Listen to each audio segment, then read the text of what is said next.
Gênesis capítulo 2, nós vamos ler do verso 8 ao verso 17. A palavra do Senhor assim nos diz: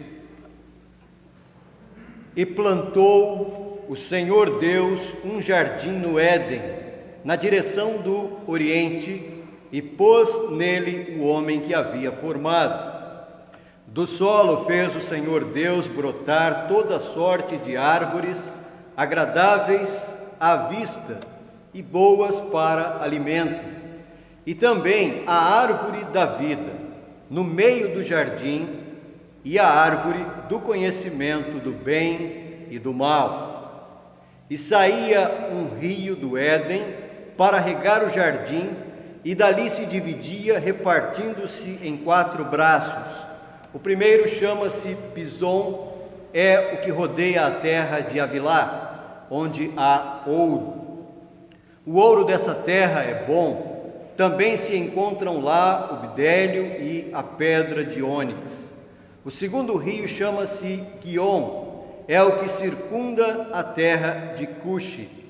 O nome do terceiro é Tigre, é o que corre pelo oriente da Assíria. E o quarto é o Eufrates.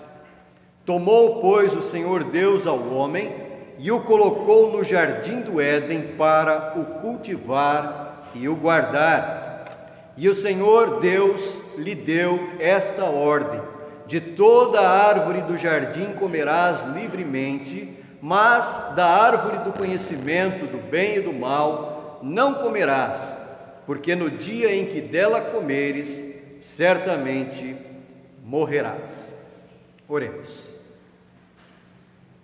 Santo Deus, estamos diante da Tua palavra e a nossa prece, a nossa súplica é para que a palavra lida seja exposta com fidelidade e com clareza. Ajuda-nos, ó Deus, a compreender a mensagem da Tua palavra para nossas vidas. Oramos no nome do Senhor Jesus, nosso Salvador. Amém. Meus irmãos, a passagem bíblica que nós acabamos de ler é uma passagem que nos transmite um profundo sentimento de contemplação. À medida que nós lemos estes versos, nós somos levados a imaginar, em meio à nossa limitação, como seria a beleza deste jardim, o jardim do Éden.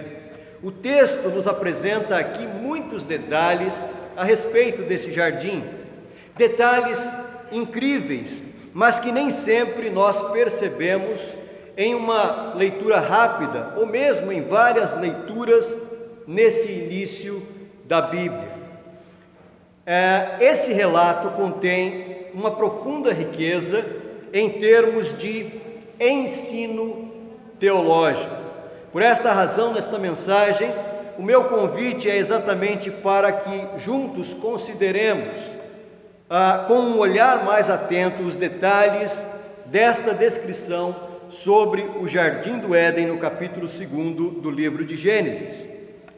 Esta passagem da palavra de Deus tem muito a nos ensinar, porque a riqueza do seu conteúdo vai muito além daquilo que nós podemos perceber em uma leitura breve ou em uma leitura mais simples. Então, olhemos, meus irmãos, com bastante atenção e com bastante profundidade para esse texto, tendo em mente que nós estamos aqui diante de uma descrição do jardim de Deus como um lugar de adoração.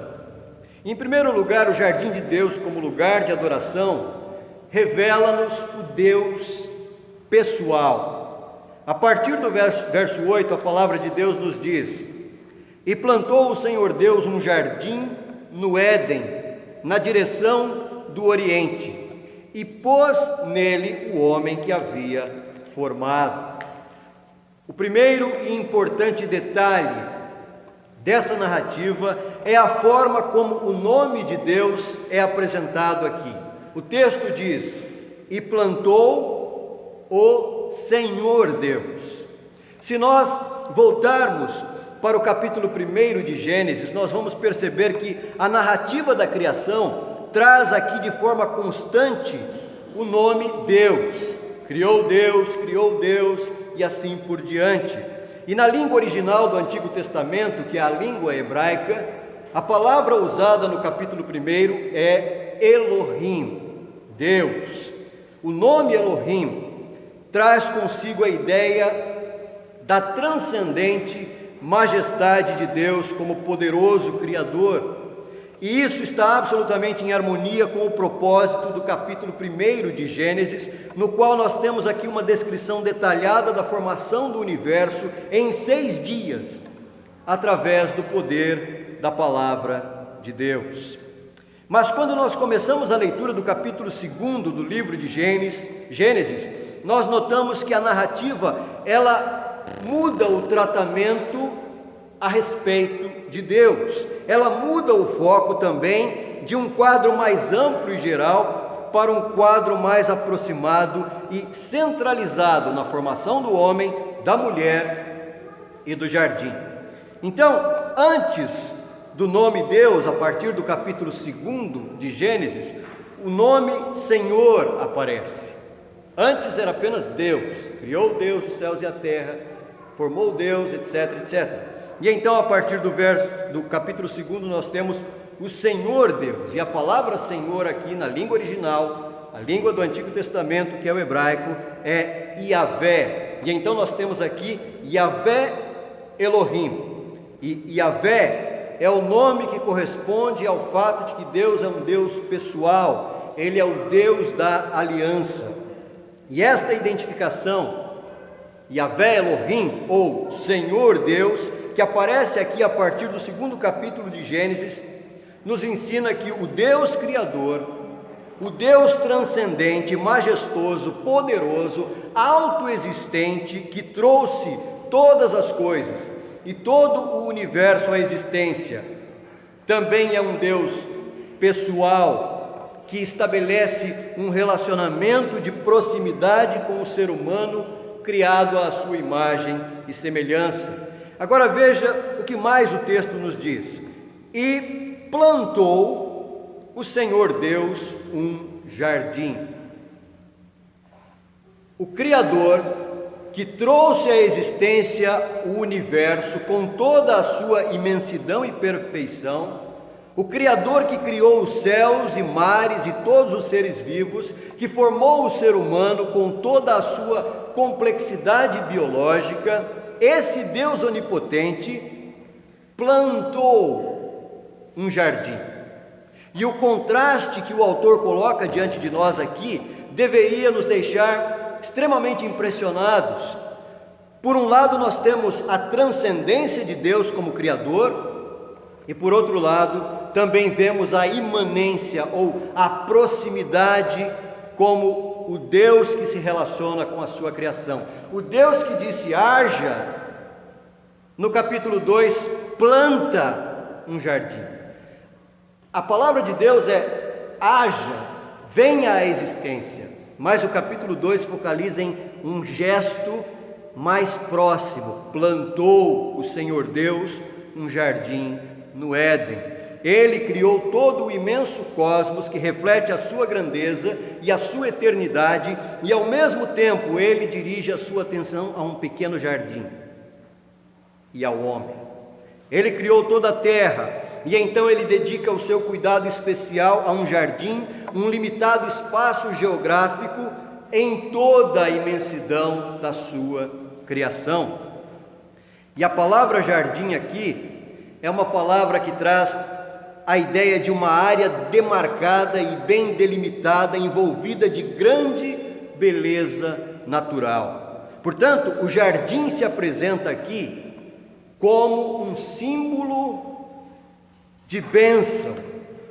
Esse pequeno paraíso dentro de toda a criação é uma representação da imensidão da bondade de Deus ao abençoar o ser humano criado à sua imagem e semelhança. É uma palavra que traz, portanto, uma ideia de lugar de paz, de harmonia e de bem-estar. E então nós temos aqui a Escritura afirmando que Deus cuidadosamente plantou este lugar com a finalidade de ser um lugar de paz. E ao mesmo tempo Deus plantou este lugar para ser um lugar de prova. O mesmo lugar que é um lugar de paz, é um lugar admirável por sua beleza, é também um lugar de provação. Agora vamos pensar um pouco. Onde é que o Senhor Jesus Cristo foi provado? O Senhor Jesus foi provado no deserto. Onde é que Israel foi provado por 40 anos? No deserto. Adão, meus irmãos, ele seria provado, mas não no deserto, não em um lugar de desolação, mas em um ambiente absolutamente perfeito. E isso é um alerta muito significativo para nos lembrar que mesmo com todas as condições favoráveis, quando o ser humano é provado, ele é essencialmente inclinado a agir com egoísmo e ingratidão. Portanto, não é o ambiente que molda o ser humano, não é o lugar sendo bom que torna o indivíduo bom, mas o caráter do indivíduo está em si mesmo. Pois bem, o texto diz: plantou o Senhor Deus um jardim no Éden, na direção do Oriente. E o jardim, portanto, aqui, diz a Escritura, foi plantado no Éden. Ele não é apenas o jardim do Éden, mas ele foi plantado no Éden. E a palavra Éden tem em seu significado a ideia de satisfação, de felicidade. A palavra Éden aqui aponta para a ideia de contemplação e descanso. Portanto, Deus plantou um jardim em um lugar de contemplação e descanso. Anos mais tarde, quando a Bíblia foi traduzida para a língua grega, na versão chamada Septuaginta e depois a Vulgata Latina, a palavra Éden foi traduzida exatamente como paraíso. Portanto, Éden era o paraíso na terra, e neste paraíso Deus pôs o homem que havia formado. O jardim do Éden, como lugar de adoração, foi o lugar onde Deus, o Criador, colocou o homem, formou o homem à sua imagem e semelhança, e também estabeleceu com ele um relacionamento. E este lugar revela-nos, portanto, primeiramente o Deus onipotente como um Deus pessoal que está próximo, que está presente da sua criação. Deus não é um criador que traz à existência as coisas e se ausenta, mas a ideia é essa: Deus está presente, Deus está junto em um relacionamento pessoal com a sua criação. Em segundo lugar, o jardim de Deus como lugar de adoração revela-nos o Deus da providência. E essa providência é primeiramente uma providência para as necessidades materiais. Veja o que diz o verso 9: do solo fez o Senhor Deus brotar toda sorte de árvores agradáveis à vista, boas para alimento, e também a árvore da vida no meio do jardim, e a árvore do conhecimento do bem e do mal. Além da beleza contemplativa, o jardim de Deus possuía fartura em termos de alimento. O Senhor Deus, o Deus pessoal, Ele providenciou para o homem uma rica variedade de frutos produzidos por árvores, que, de acordo com o texto, eram agradáveis à vista e boas para alimento. Ou seja, o jardim era também um riquíssimo pomar. Além de ser um jardim com toda a sua beleza, era também um riquíssimo pomar. E havia ali uma variedade de cores e sabores, e nós poderíamos assim dizer, além de tornar aquele paraíso ainda muito mais agradável, o fato de ser um pomar com variedade enorme de fruta, de alimento, era também um lugar, portanto, que proporcionava satisfação, porque havia alimento à vontade e de excelente qualidade. Tudo o que Adão pudesse desejar havia sido providenciado para ele no jardim. E quando o texto diz que havia toda sorte de árvores agradáveis à vista, é como se cada árvore possuísse naturalmente um convite à degustação. E quando o texto diz então dessa forma, nós ficamos com a sensação de que havia ali uma beleza contemplativa no jardim e ao mesmo tempo o jardim possuía um caráter funcional absolutamente perfeito. Certamente, meus irmãos, há muitos belíssimos lugares neste mundo que às vezes são considerados como verdadeiros paraísos, mas nenhum lugar nesse mundo, por mais belo que possa ser, certamente pode ser comparado à beleza e perfeição que havia no jardim de Deus, no jardim do Éden. E essa beleza incomparável é uma beleza que tem tudo a ver com a perfeição de Deus. Ele é em si glorioso, e a criação de Deus reflete toda a beleza indescritível do Deus Altíssimo e glorioso. Deus formou o homem à sua imagem e semelhança e o colocou neste jardim perfeito, onde o homem tinha à sua disposição tudo o que ele necessitava para viver plenamente satisfeito. Adão não poderia sentir falta de nada, porque havia provisão plena, subsistência com 100% de qualidade de vida. Se Adão tinha algum problema, era decidir escolher em meio a tanta variedade de frutas, qual seria a mais saborosa. Imagina só, imagine em meio àquele lugar farto com tantas frutas, escolher o que comer, ou ter que decidir o que deixar para depois. Qual vai ser o cardápio do dia? Meus irmãos, é simplesmente impossível imaginar Adão experimentar alguma fruta e dizer: essa eu não gostei, essa poderia ser um pouco mais doce, ou mais azeda. Certamente não, meus irmãos, porque a perfeição de Deus estava presente na sua criação, de tal forma que o grande problema de Adão era esse: como lidar com uma variedade tão bela e tão saborosa. O jardim era perfeito, as árvores eram agradáveis à vista e boas para alimento, proporcionando provisão para as necessidades físicas e materiais do ser humano. No verso 10, o autor do livro de Gênesis fala também sobre um rio para regar o jardim, e então até o verso 14, o texto apresenta aqui detalhes sobre o rio e os seus afluentes. Embora haja informações e aspectos geográficos ligados a estes rios nas proximidades do jardim, e embora haja aqui um caráter simbólico nestes rios, nós vamos aqui nos limitar a considerar as águas ao redor do jardim como mais uma evidência das bênçãos da providência de Deus para o suprimento das necessidades físicas do homem. Mas, meus irmãos, o escritor do livro de Gênesis diz algo mais. Ele também indica que o Deus da providência, o Deus pessoal, que é o Deus que providencia tudo para a subsistência do ser humano, também é o Deus da providência para necessidades espirituais. Veja o que diz a parte final do verso 9. E também a árvore da vida no meio do jardim, e a árvore do conhecimento do bem e do mal. Aquele maravilhoso lugar possuía duas árvores que estavam localizadas bem no meio do jardim. E a primeira árvore é identificada como a árvore da vida.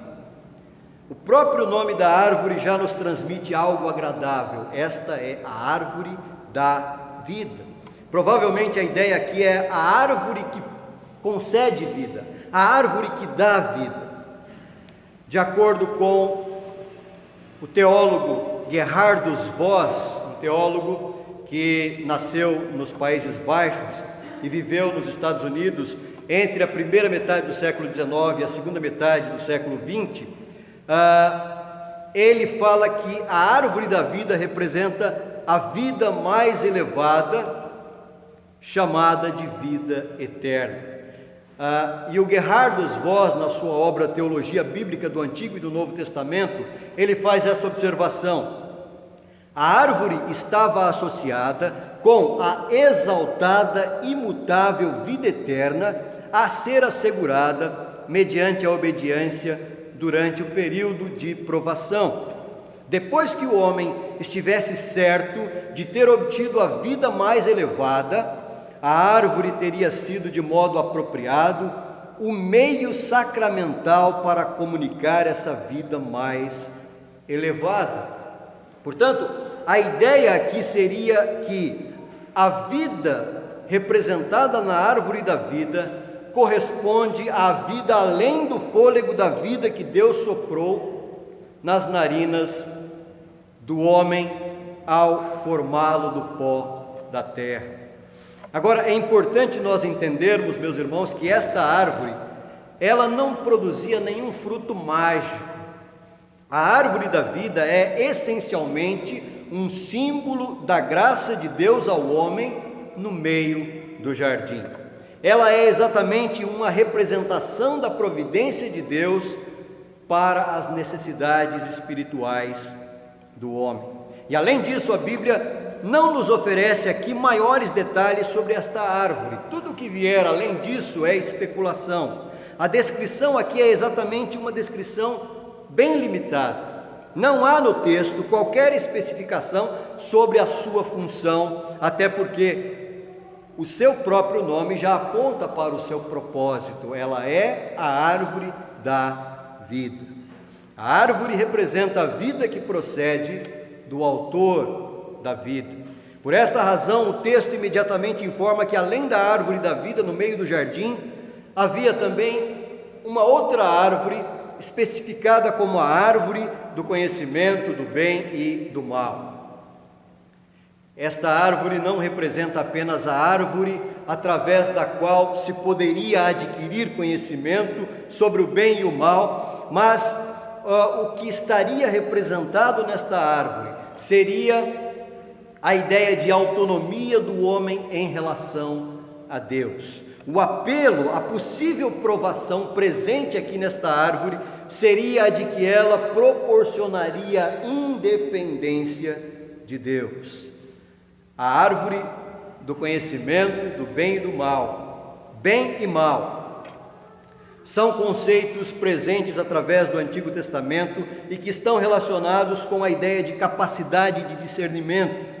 Possuir sabedoria significa ser capaz de discernir e decidir sobre o que é bom, o que é bem e sobre o que é mal, sobre o que é bom e sobre o que é ruim.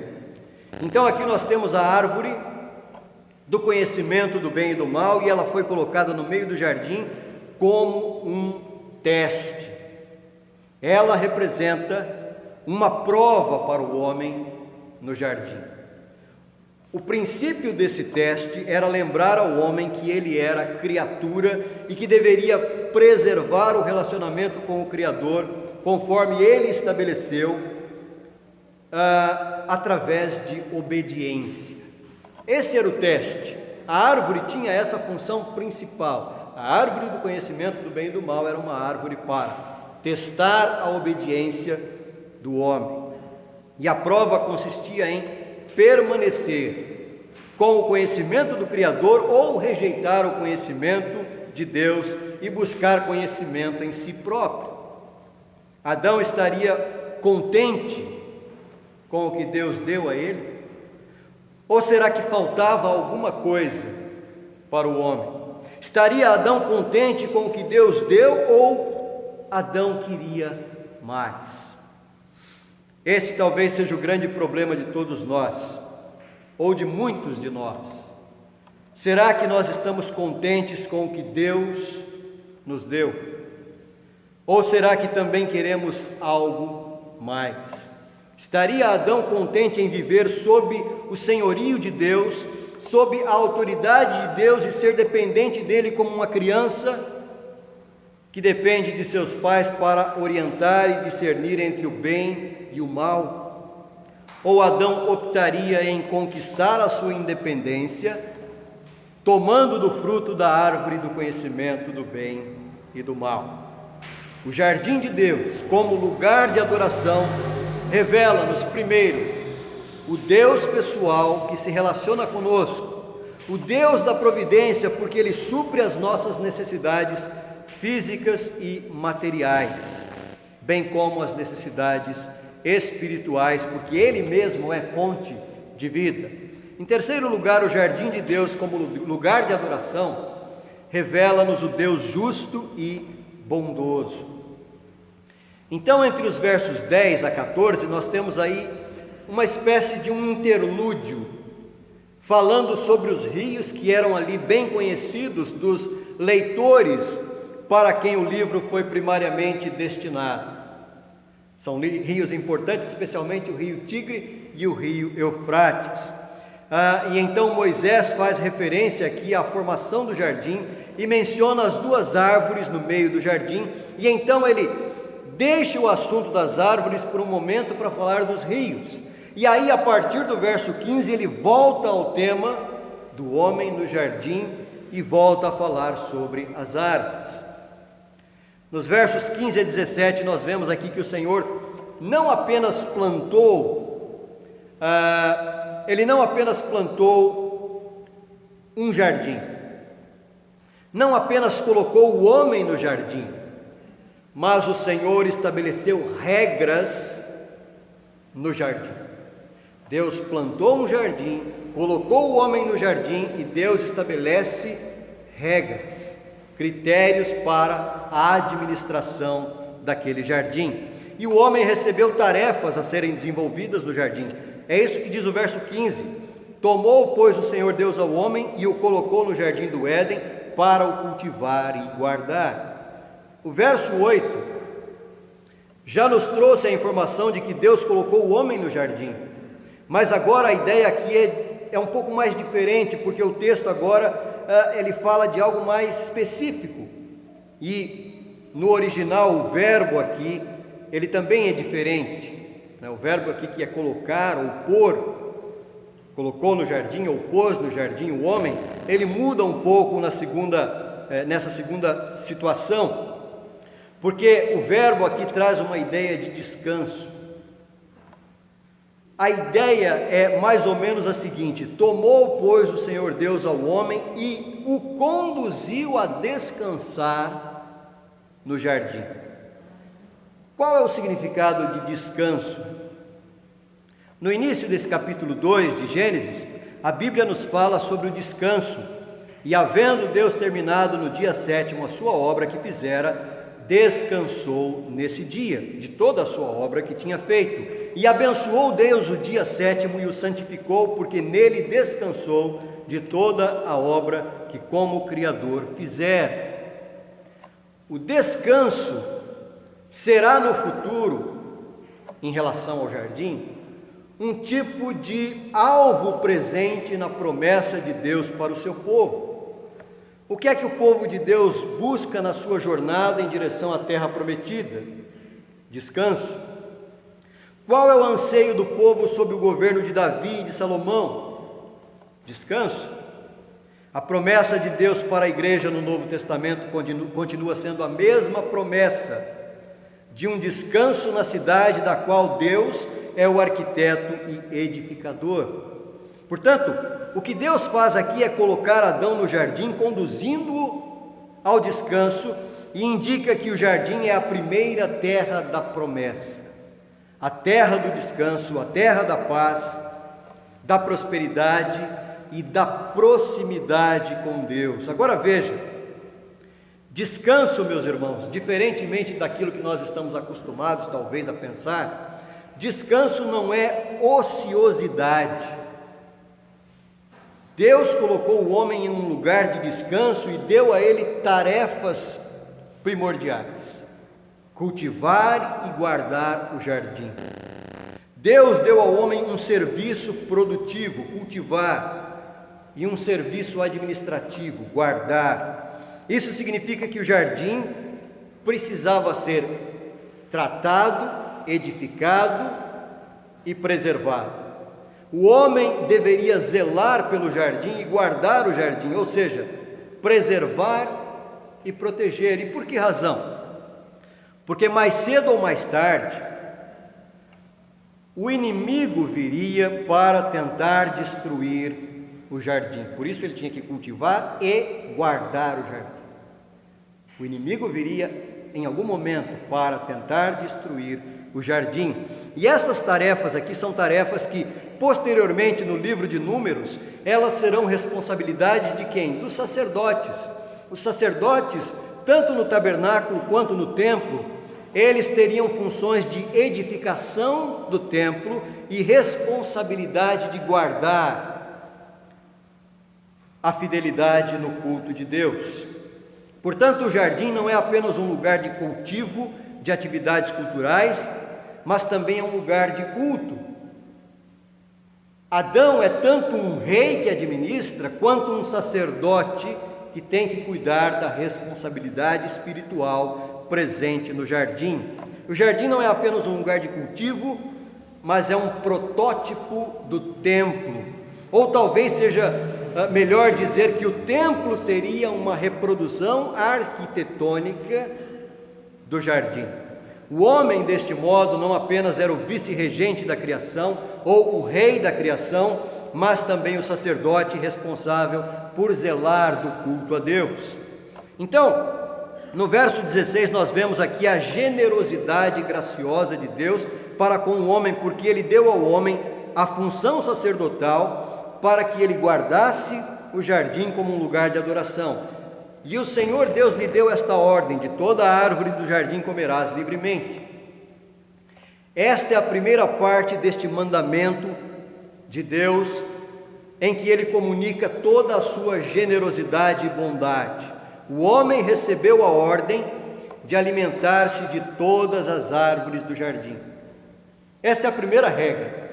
A fartura concedida por Deus é bênção da qual o homem deve se valer.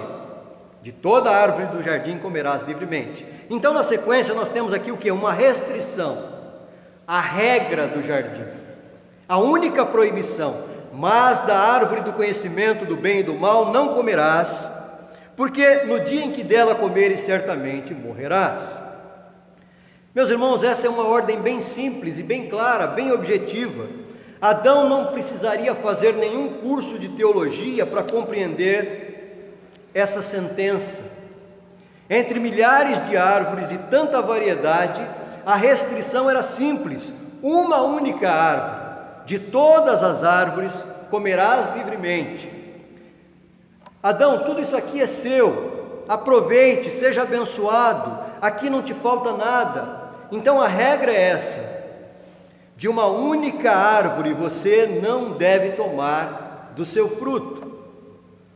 O mandamento não apenas reafirma a autoridade de Deus sobre a sua criatura, mas também indica que Deus demonstrava reconhecer que Adão assumiu aquela responsabilidade de pensar, agir e viver exatamente em submissão ao que Deus disse.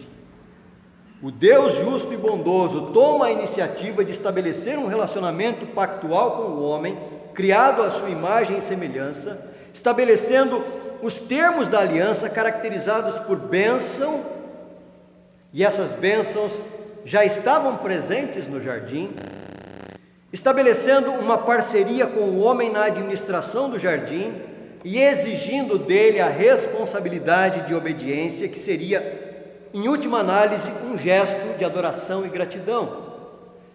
O que Deus estava estabelecendo para o homem ao dizer: olha, de todas as árvores comerás, mas da árvore do conhecimento do bem e do mal você não deve comer, era um princípio através do qual Adão deveria demonstrar gratidão, adorando a Deus, porque Deus deu tudo para ele, nada faltava para ele. Portanto, guardar a obediência e guardar essa regra era uma demonstração de adoração e gratidão. O que é que isso tudo tem a ver comigo e com você?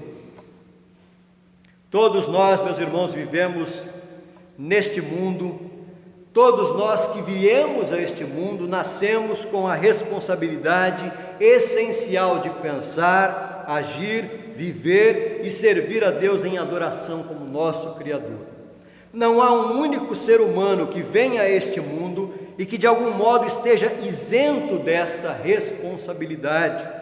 Há uma responsabilidade universal que compete a cada pessoa individualmente ao entrar neste mundo, que consiste em pensar, agir, viver e adorar a Deus do modo como Ele quer.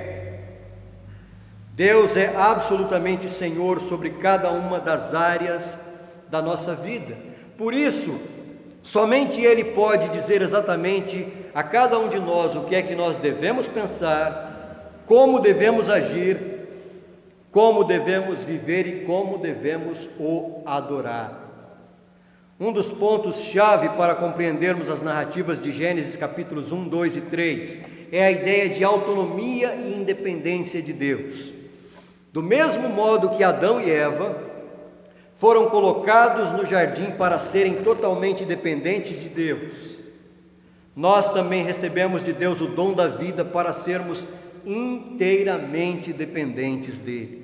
Devemos estar inteiramente submissos à autoridade de Deus, que nos criou e que dispensa a sua bondade sobre nós. A mensagem da palavra de Deus para cada um de nós é esta: não pertencemos a nós mesmos.